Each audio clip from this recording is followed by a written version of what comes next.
এই দরজার ওপারেই রয়েছে সেই জায়গা।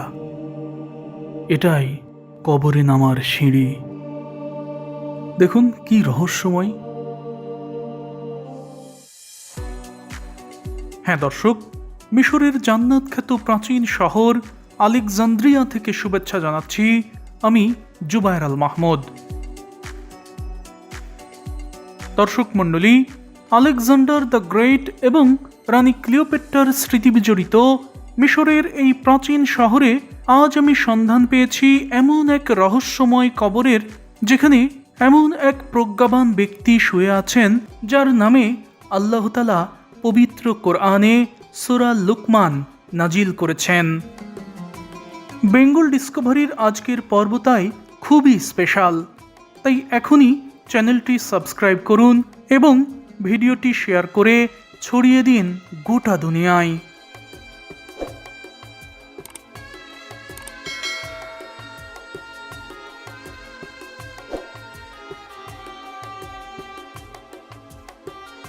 হযরত লুকমান হাকিমের মাজারের অবস্থান এই শহরের প্রাণ কেন্দ্রে নবী দানিয়েল স্ট্রিটে। এ পথে যাওয়ার সময় আশেপাশে এমন কিছু দেখবেন যা দেখে সত্যি সত্যিই মনে হবে আজ আপনি আছেন রানী ক্লিওপেট্রার সত্যিকারের সেই সাম্রাজ্যে।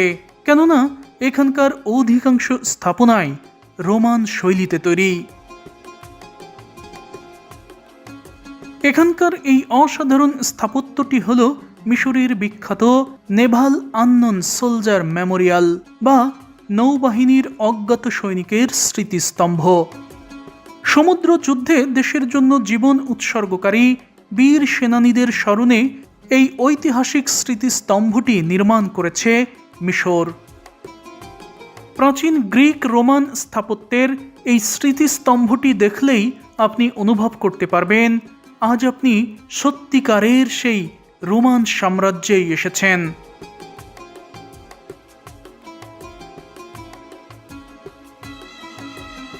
কায়রো থেকে আলেকজান্দ্রিয়ার দূরত্ব 218 কিলোমিটার। তবে দূরত্ব বেশি হলেও এখানে আসতে খুব একটা সময় লাগে না। কায়রো থেকে হাই স্পিড সড়ক ধরে এলে মাত্র 2 ঘন্টাতেই পৌঁছানো যায় মিশরের ভূস্বর্গ খ্যাত শহর এই আলেকজান্দ্রিয়ায়। ট্রেনেও আসা যায় এখানে। তবে আমরা যেহেতু এখানে সারাদিন ঘোরাঘুরির পর পুনরায় কায়রো ফিরে যাব, তাই কায়রো থেকে গাড়ি রিজার্ভ করেই এনেছি, যাতে কম সময়ে ঝটপট সবগুলো স্পটই দেখে নিতে পারি।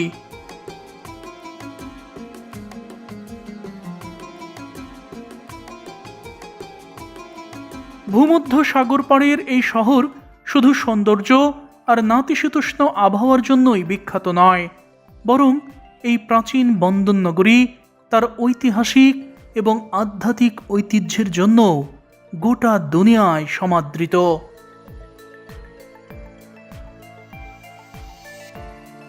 আপনি যদি এই আলেকজান্দ্রিয়ায় আসেন, তাহলে আপনার মনেই হবে না যে আপনি মরুভূমি অধ্যুষিত দেশ মিশরে অবস্থান করছেন।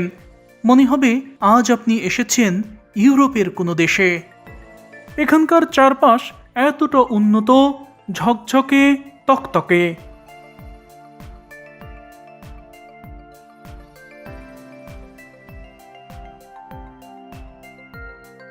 আমরা আলেকজান্দ্রিয়া পৌঁছে শুরুতেই সেরে নিতে চাইলাম সকালের নাস্তা, তাই চলে এসেছি এই শহরের প্রাচীন এই রেস্তোরাঁয়, যেখানে মিশরের বিখ্যাত এবং ঐতিহ্যবাহী খাবার পাওয়া যায়।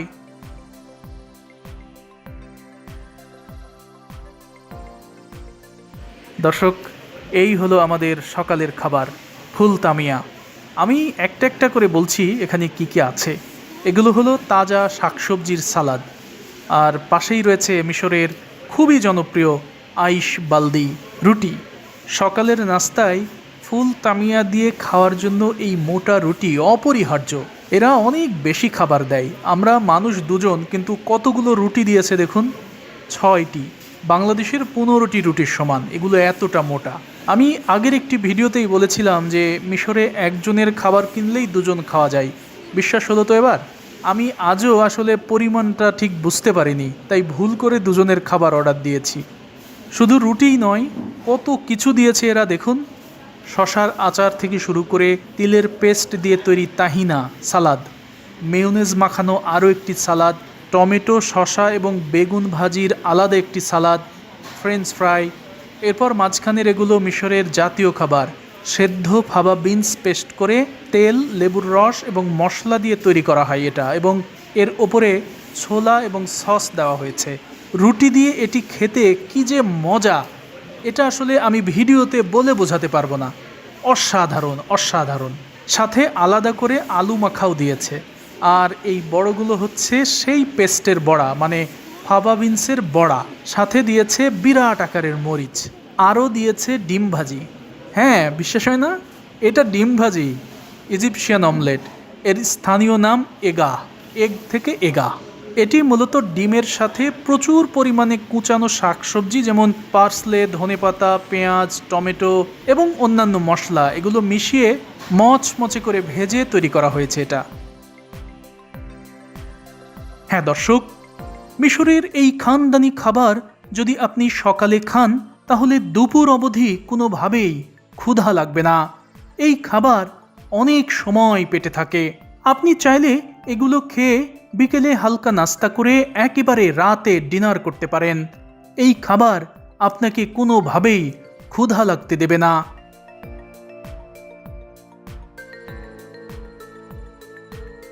সকালের ঐশ্বরিক নাস্তা শেষ করে আমরা এবার ভূমধ্য সাগরের পাড় ঘেঁষে এগিয়ে যেতে থাকলাম হজরত লোকমান হেকিমের পবিত্র মাজার চত্বরের দিকে। এ পথে যাওয়ার সময় এখানকার নীল আকাশ আপনার মনকে রীতিমতো শীতল করে দেবে। চোখ সরানোই যেন দায়, চারপাশটা এতটা সুন্দর।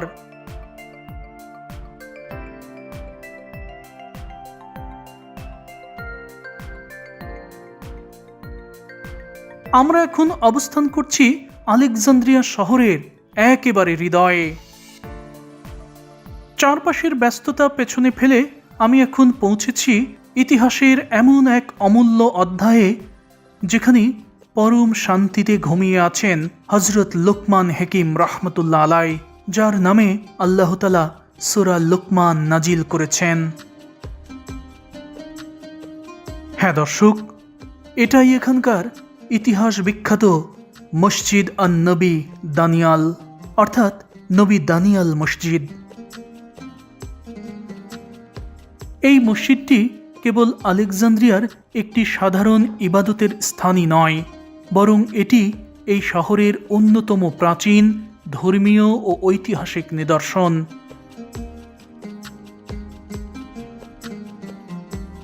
প্রাচীন এই মসজিদটি সর্বপ্রথম 1790 সালে নির্মিত হয়, তবে পরবর্তীতে 1823 সালে মিশরের তৎকালীন শাসক ও আধুনিক মিশরের জনক মোহাম্মদ আলী পাশা এটি সংস্কার করে এর আধুনিক রূপ দেন।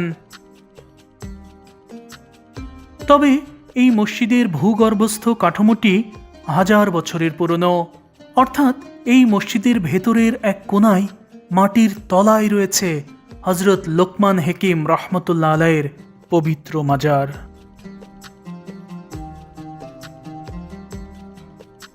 কেউ কেউ মনে করেন তার ওই কবরের পাশেই রয়েছে আল্লাহর নবী হজরত দানিয়াল আলাইহিসসালামের কবর। ইতিহাস বিখ্যাত এই মসজিদটির নাম যেহেতু নবী দানিয়াল মসজিদ, তাই অধিকাংশ জনই মনে করেন লোকমান হেকিমের কবরের পাশে যে কবরটি রয়েছে সেখানেই শায়িত আছেন আল্লাহর নবী হজরত দানিয়াল আলাইহিসসালাম।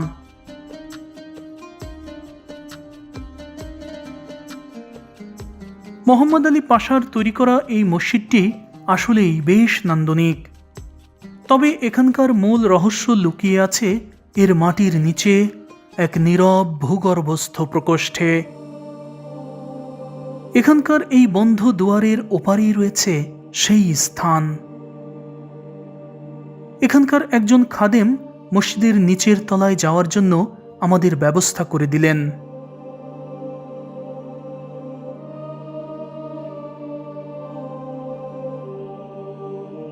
এই কাঠের সিঁড়ি বেয়েই নিচে নামতে হবে, আর নামলেই আপনি পৌঁছে যাবেন সেই কবরের ওখানে। এটা আসলেই একদম অন্যরকম জায়গা, যা আমার কল্পনাতেও ছিল না।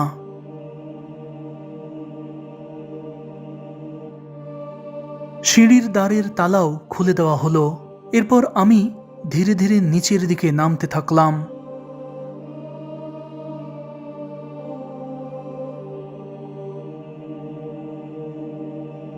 চারপাশে শুধুই শুনশান নীরবতা আর মৃদু আলোয় ঘেরা পরিবেশ। এ এক অন্যরকম আধ্যাত্মিক অনুভূতিময় জায়গা। এক পেঁচ ঘুরেই আমি পৌঁছে গেলাম সেই প্রশান্তিময় পবিত্র মাটিতে।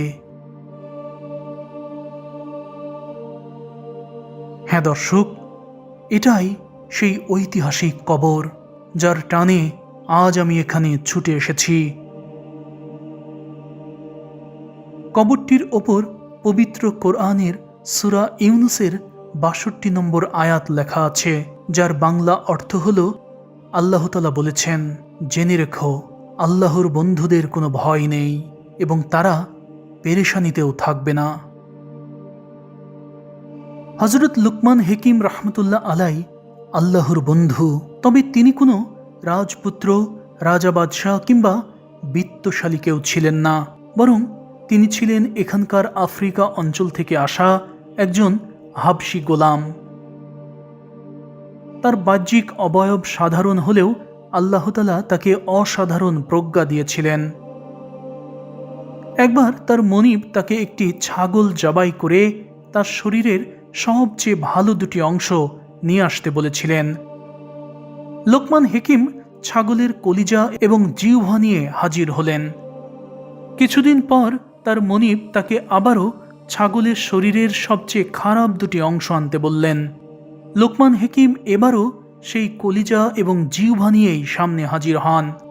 তখন অবাক হয়ে মনিব কারণ জানতে চাইলে তিনি বলেছিলেন, মন যদি ভালো থাকে তবে এই জিহ্বা এবং কলিজার চেয়ে ভালো জিনিস আর কোনো কিছু নেই, কারণ এগুলো দিয়েই ভালো কথা বলা হয় এবং নেকি অর্জন করা হয়।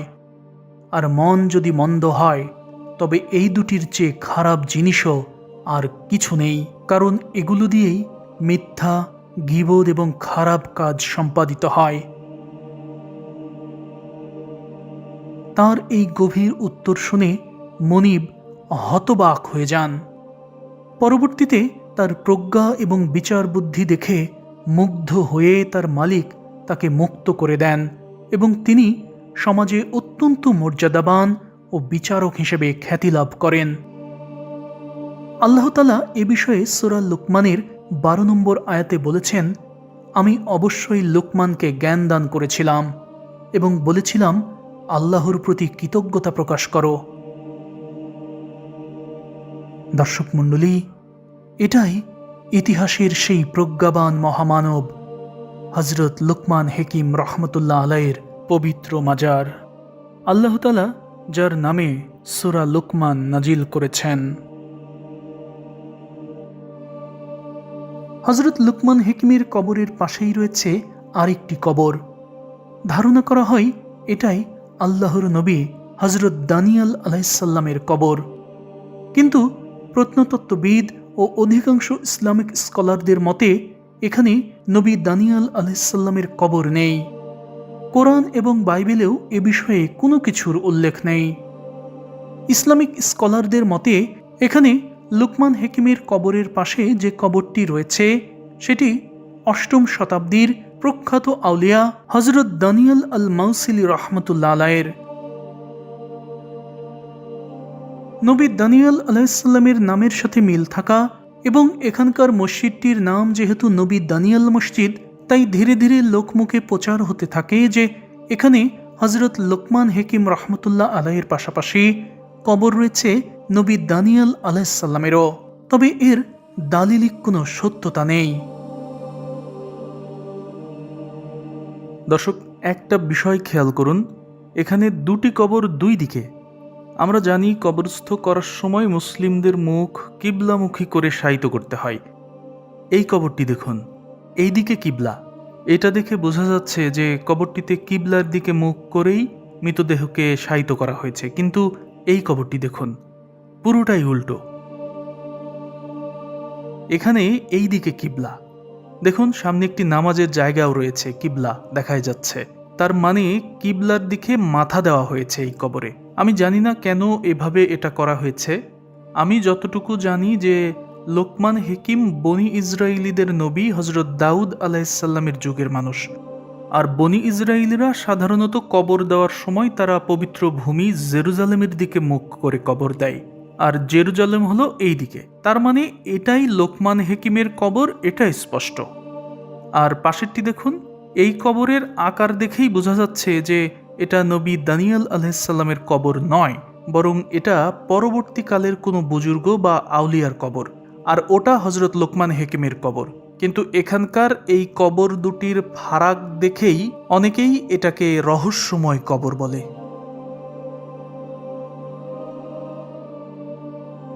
লোকমান হেকিম রহমতুল্লাহ আলাই এমন একজন ব্যক্তি ছিলেন যার প্রজ্ঞা এবং দূরদর্শিতা এতটাই গভীর ছিল যে আল্লাহ তাআলা পবিত্র কোরআনে তার নামে একটি পূর্ণাঙ্গ সূরা নাজিল করেছেন, যার নাম সূরা লোকমান। তবে তিনি নবী ছিলেন কিনা তা নিয়ে আলেম এবং তাফসিরবিদগণের মধ্যে মত দ্বিমত রয়েছে। তবে এ ব্যাপারে কোনো দ্বিমত নেই যে হজরত লোকমান হেকিম রহমতুল্লাহ আলাই একজন অনন্য প্রজ্ঞাবান এবং আল্লাহর একনিষ্ঠ নেক বান্দা ছিলেন। আল্লাহ তাকে যে হিকমত বা বিশেষ জ্ঞান দান করেছিলেন তার নিদর্শন আমরা দেখতে পাই পবিত্র কোরআনে বর্ণিত তার সেই বিখ্যাত উপদেশগুলোতে। তিনি তার সন্তানকে শিখিয়েছিলেন কিভাবে আল্লাহর সঙ্গে কাউকে শিরক না করে জীবন যাপিত করতে হয়, কিভাবে অহংকার ত্যাগ করে মাটির মানুষ হয়ে চলতে হয়, এবং কিভাবে সৎ কাজের আদেশ এবং অসৎ কাজের প্রচার করতে হয়। হ্যাঁ দর্শক, আপনি যখন এই পবিত্র মাজারের সামনে এসে দাঁড়িয়ে আল কোরআনে উল্লেখ থাকা কথাগুলো হৃদয় দিয়ে অনুভব করবেন, তখন মনে হবে তার সেই চিরন্তন উপদেশগুলোর সুবাস যেন পুরো কক্ষটিতেই ছড়িয়ে আছে। দর্শক মণ্ডলী, আলেকজান্দ্রিয়ার এই প্রাচীন মসজিদ তলে আজ আপনি যা দেখলেন তা কেমন লেগেছে তা অবশ্যই কমেন্টে জানাবেন, আর সাবস্ক্রাইব করে সাথেই থাকুন। দেখা হবে আগামী পর্বে নতুন কোনো ঐতিহাসিক স্থানে।